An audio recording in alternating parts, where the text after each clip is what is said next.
रूपरेषा आहे तुमची त्यांच्यापासून पुन्हा परत पुण्यात चाललेले आहे तो प्रकार घडला परवा? खरं तर आज आम्ही पुण्यामध्ये पोहोचतो आहोत.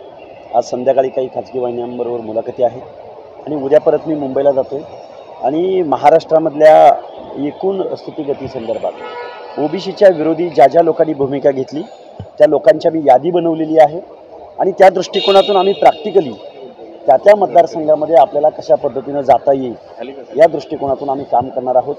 आणि आम्ही काही IT कंपन्यांबरोबर आम्ही सल्लामसलत केलेली आहे.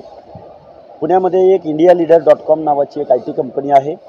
त्या कंपनीच्या माध्यमातून आम्ही 100 विधानसभा मतदारसंघांचा रोडमॅप तयार केलेला आहे, ॲनालिसिस केलेला आहे, कास्टवाईज ॲनालिसिस केलेलं आहे आणि तिथल्या माणसांच्या मनामध्ये काय भावना आहे याच्यावरती. आणि आम्ही नुसतं मोघामपणे बोलत नाही आहोत. आम्ही या महाराष्ट्रामध्ये या देशामध्ये इथल्या राज्यकर्त्यांनी ओबीसीवरती भटक्या विमुक्तांवरती कशा प्रकारे अन्याय केला आहे. ओबीसींना किंवा भटक्या विमुक्तांना आरक्षणाच्या मागणीत गुंतवून ठेवायचं आणि राजसत्ता मात्र आपल्याकडे ठेवायची, पैसा आपल्याकडे ठेवायचा, महत्त्वाची पदं आपल्याकडे ठेवायची, हे धोरण या महाराष्ट्रामध्ये राबवलं गेलं आहे. याला आम्ही छेद देणार आहोत आणि या माणसांना मी घरी बसवणार आहोत. तुम्ही जी 100 लोकांची लिस्ट केली पक्ष वाईज आहे की कास्ट वाईज आहे? काय कास्ट वाईज आहे. त्यामध्ये सर्व पक्षातली लोक आहेत. त्यामुळं अमुक पक्ष किंवा अमुक आघाडी असं नाही. ज्या लोकांनी ओबीसीच्या आरक्षणाच्या बाजूनं भूमिका घेतली नाही, ज्या लोकांनी जरांगेंना अंतरवली सराटीमध्ये जाऊन पाठिंबा दिला, लेखी पाठिंबा दिला, रसद पुरवली, त्या माणसांची कुणाला पाडायचं किंवा कुठल्या माणसाला कायद्याच्या सभागृहात निवडून जाऊ द्यायचं नाही याचं आमचं धोरण ठरलेलं आहे. काल चंद्रशेखर बावनकुळे म्हणाले कोणाला पाडापाडीचं राजकारण आपण करू नये, म्हणजे तुम्ही असो की जरांगे असो, जे काही ठरवेल ती जनता ठरवेल. जनता तर ठरवणारच आहे. आम्ही जनतेचा हिस्सा नाही आहोत का बावनकुळे साहेब? अहो बावनकुळे साहेब, तुम्हाला ओबीसीचा नेता म्हणून तुम्ही स्वतःला बनवून घेता आणि जे ओबीसीचं आरक्षण आज जवळजवळ संपुष्टात आलेलं आहे त्या प्रश्नावर बावनकुळे तुम्ही एका शब्दानं बोलत नाही. हाच ओबीसी तुम्हाला का दारात उभा करेल, का तुम्हाला निवडून देईल?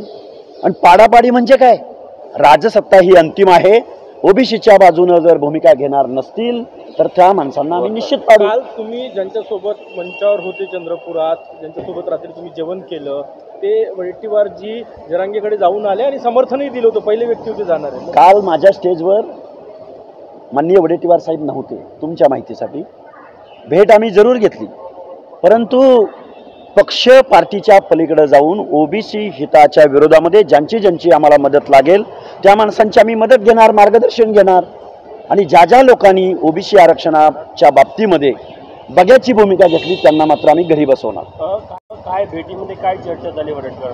आमचं एकच म्हणणं होतं की सन्माननीय राहुल गांधीजी ओबीसीच्या बाबतीमध्ये एक व्यापक भूमिका घेताना दिसत आहेत, पण महाराष्ट्रातले काँग्रेसचे नेते मग पृथ्वीराज बाबा चव्हाण असोत की थोरात असोत हे ओबीसी बद्दल एका शब्दानं बोलायला तयार नाहीत.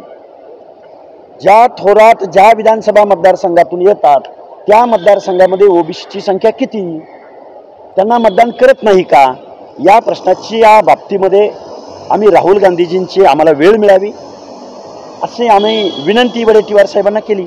कुठेतरी आरक्षणाचे प्रश्न सुटावे यासाठी कुठला नेता जो आहे तुम्हाला वाटते का हे सगळे प्रश्न सोडू शकतात? बघा, आत्ताच्या परिस्थितीला तरी माननीय बाळासाहेब आंबेडकरांनी ओबीसीच्या बाबतीमध्ये ठाम भूमिका घेतलेली दिसून येते.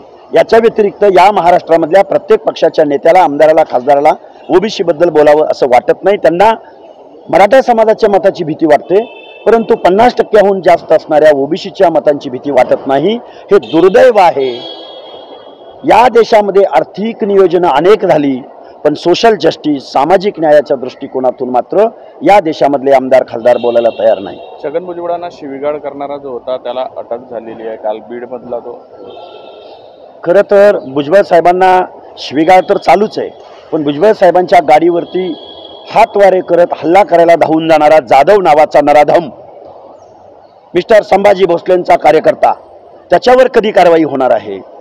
त्याच्यावर जर त्याच वेळी कारवाई झाली असती तर कालचा प्रसंग माझ्या बाबतीमध्ये पुण्यात घडला तो घडला नसता. काल तुम्ही गडकरी साहेबांबद्दल बोलले की समाज कल्याण मंत्रालय त्यांनी जर हाती घेतलं तर काय वाटतं तुम्हाला? काय हे बघा, या देशामध्ये आर्थिक नियोजन लाखो करोडो रुपयांची झाली. सन्माननीय नितीनजी गडकरी साहेबांना या देशाचं समाज कल्याण मंत्रीपद मिळावं. रामदास आठवले साहेब केपेबल नाहीत असं मला म्हणायचं नाही, ते केपेबल आहेतच. पण आमच्या माणसांना बजेटरी तरतूद होताना दिसून येत नाही. सामाजिक न्यायाचं धोरण राबवण्यासाठी आमच्या प्रियांबलमध्ये सामाजिक न्यायासह समता अपेक्षित आहे. आर्थिक नियोजनं भरपूर झाली.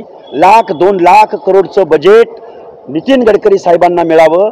आत्ता ज्या उमेदीने ते काम करतात ते समाज कल्याण मंत्री पदावर येतील आणि आमच्या भटक्या विमुक्त जाती जमातींना, आमच्या SC प्रवर्गाला, आमच्या ST प्रवर्गाला बजेटरी तरतुदी होतील. आणि 1,00,000-2 लाख करोडचं जर बजेट मिळालं तर या लोकांना सामाजिक न्याय भेटेल, सोशल जस्टिस भेटेल, त्यांना घरं भेटतील, त्यांना शिक्षणं भेटतील, वाड्या वस्त्यावरती डोंगराच्या कुशीला शिक्षण पोहोचेल. आणि असा उमेदीचा माणूस समाज कल्याण मंत्री पदावर जावा आणि त्यांना आत्ता जे बजेट मिळतोय तेवढं बजेट या देशामधल्या SC ला, ST ला, OBC ला, VJNT ला मिळावं असं आम्हाला वाटतं.